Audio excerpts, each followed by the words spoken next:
Seguimos con el noticiero popular de Barricada TV. Ahora vamos a hablar un poco de Chile. El domingo hubo un plebiscito en el que más del 78% del electorado decidió que se debe cambiar la constitución instaurada por el dictador Augusto Pinochet en 1980.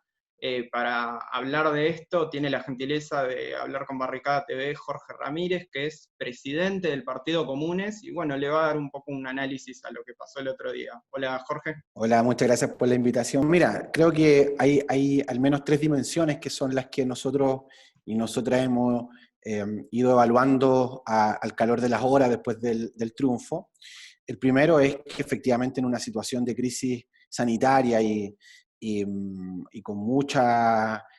temor y miedo de que efectivamente se restara gente de participar porque el gobierno de derecha y algunos sectores conservadores habían estado permanentemente intentando que este plebiscito no se hiciera, además generando mucho temor en la población respecto de la posibilidad de un rebrote y cuestiones del estilo, que efectivamente nosotros siempre mantuvimos con mucho cuidado. Nosotros, cada llamado que hicimos a votar por el apruebo y la convención constituyente era precisamente siendo responsables con el cuidado que había que tener. Le pedimos al gobierno muchas veces que implementara mecanismos que permitieran que no tuviese que trasladarse toda la gente a los colegios a votar. Pero bueno, independiente de todo aquello en contra que tuvimos, la verdad es que votó, es la votación más alta que ha tenido Chile desde el año 2002,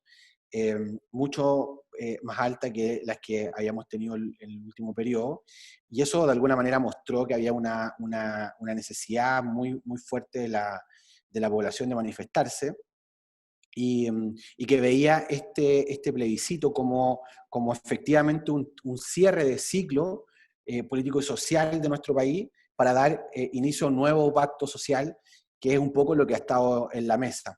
Y eso para nosotros fue muy importante, primero porque se superó la votación histórica de nuestro país. Después, particularmente, estamos muy contentos porque los sectores más populares de nuestro país, que eran los que menos votaban, es decir, en las elecciones presidenciales, parlamentarias,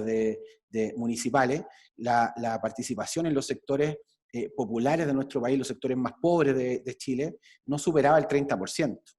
Y en esta última elección, la verdad es que no hubo comuna popular en la que, o comuna de los sectores más pobres en que no llegáramos al 60%. Hubo sectores donde se dobló la participación histórica, y eso de alguna manera nos pone también en una situación de mucha esperanza. Es decir, cuando los sectores populares, cuando los sectores más pobres de nuestro país se han movilizado históricamente, efectivamente son los momentos en los que Chile ha podido hacer las transformaciones y los cambios importantes. Fueron los sectores populares los que salieron a luchar y protestar contra la dictadura los últimos años de esta, y lograron efectivamente sacar al dictador del país, pero también fueron los sectores populares los que se movilizaron para lograr que Salvador Allende fuera presidente de Chile. Por tanto, hay una esperanza muy gratificante, y que de alguna manera nos pone muy contentos respecto de la participación de estos sectores en el plebiscito. Y lo tercero es que nadie, ningún especialista, analista político, partido político, logró identificar el resultado final. Todos aspiraban a que la proporción de la diferencia entre unos y otros iba a ser mucho menor, y la verdad es que cuando casi el 80% de la población se manifiesta por un cambio constitucional, eh, bueno, yo tengo la impresión de que no hay nada más que hacer que cambiarlo todo, y por tanto ese grito del Chile despertó, ese grito de no son 30 pesos, son 30 años, ese grito de cambiémoslo todo, bueno, repercute con mucha más fuerza hoy día, y nos pone además un desafío muy importante a los sectores de cambio y transformación, particularmente a las fuerzas populares, de tener la capacidad de entender y comprender el llamado que la ciudadanía está haciendo. Entonces, yo creo que los resultados, más allá de la alta votación que se obtuvo para el apruebo y la convención constituyente, efectivamente que se haya movilizado un sector de la población que los últimos años había dejado de participar, que se haya participado un sector joven, porque efectivamente el sector más adulto no participó, no fue a votar, porque efectivamente son los más dañados con el COVID y por tanto eran los que mayor temor tenían, y se notó mucho porque el servicio electoral de nuestro país determinó un horario para la votación para los adultos mayores, que son quienes más votaban en nuestro país, y nos dimos cuenta que fue el momento en el que menos flujo de participación hubo en los colegios. Durante la mañana, la verdad es que, y te lo digo nos llegó a emocionar porque nosotros nunca habíamos visto colas, filas, manzanas completas de gente haciendo la fila para votar. Es decir, había una necesidad de expresarse muy importante en nuestro pueblo, y yo creo que es lo que nos deja más contentos y más felices. En este sentido, también se decidió por una enorme mayoría que la nueva constitución sea redactada por constituyentes electos y no por un órgano mixto. Primero quiero preguntarte qué lectura haces de eso, y después también que nos cuentes un poco cómo sigue este proceso. La ciudadanía ha sido súper clara, pero muy clara. Primero, por la necesidad de cambiar la Constitución, y segundo, porque no le cree a la clase política tradicional, y entiende que la nueva Constitución tiene que ser escrita por un órgano que se elija democráticamente por la gente. Entonces, la posibilidad que se entregaba era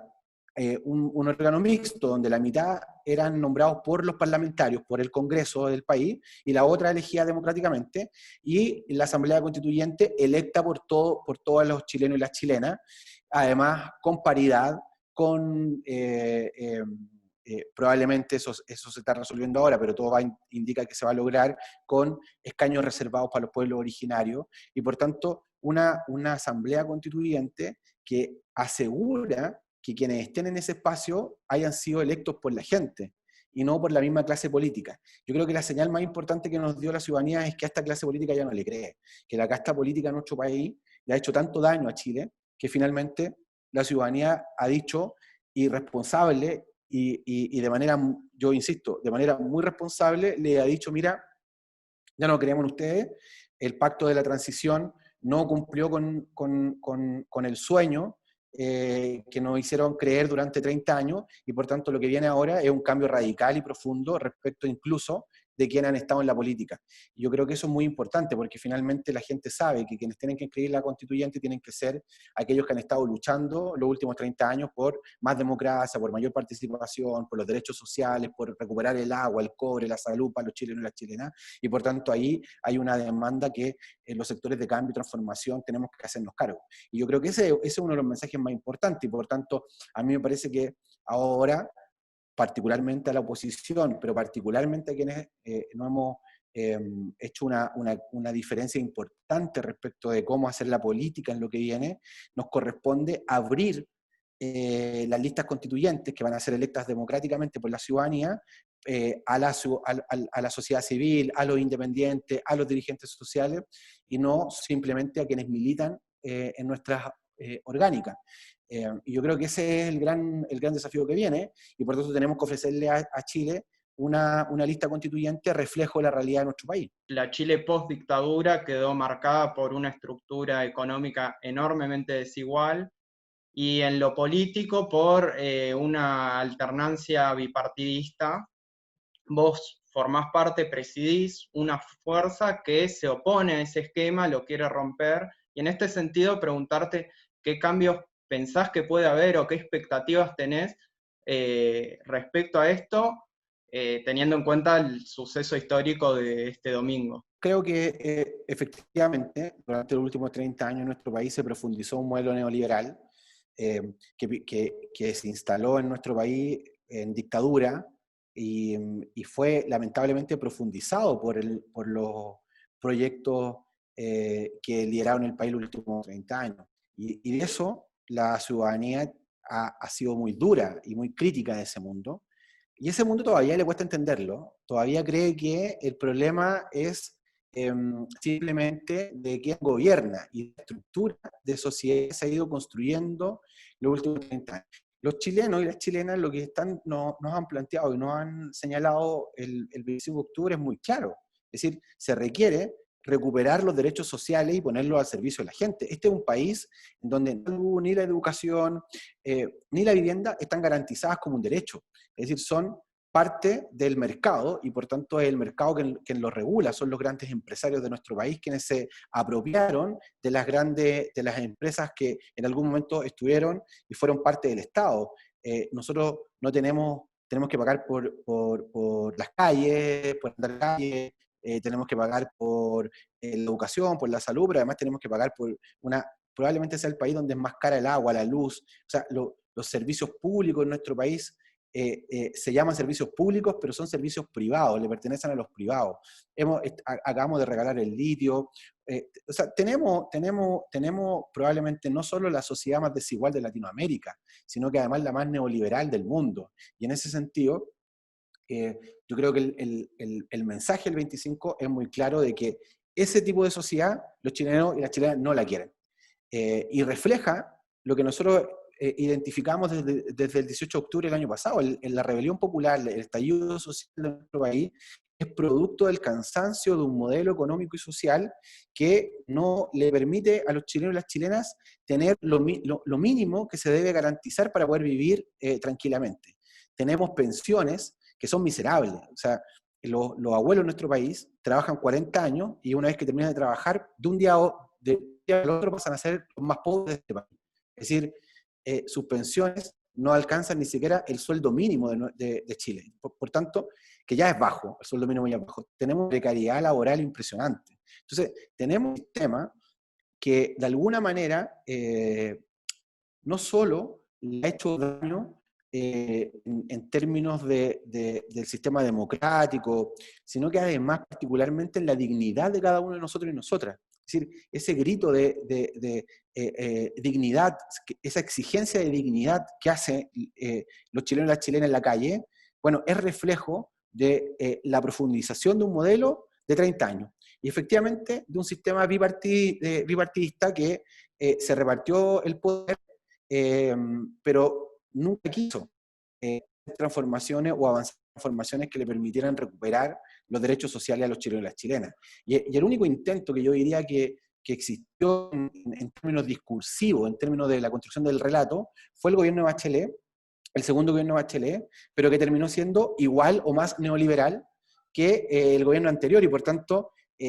una cosa era el discurso que los sectores que se denominan en nuestro país como centro-izquierda intentaron poner en la mesa después del 2011, cuando hubo el estallido o la revolución estudiantil del 2011, muy potente, muy fuerte en nuestro país, intentaron de alguna manera apropiarse del discurso, pero no fueron capaces de llevarlo a cabo. Y eso generó de alguna manera un descontento muy profundo en los sectores populares de nuestro país que confiaron mucho en los gobiernos de Bachelet, confiaron mucho en el gobierno de Bachelet pensando que Bachelet iba a hacer las transformaciones y los cambios que se comprometió a hacer y que no le permitieron hacer, es decir, gobernó lamentablemente con los sectores más conservadores de nuestro país que finalmente terminaron por hacer todo lo contrario a lo que ella había prometido cuando fue electa gobierno. Y eso, agudizado con el peor gobierno de la historia que hemos tenido, que el gobierno de derecha de Sebastián Piñera, terminó por cansar a una sociedad que dijo, bueno, ya no tenemos alternativa y lo único que hay que hacer es cambiarlo, no solo en términos políticos, sino también en términos económicos.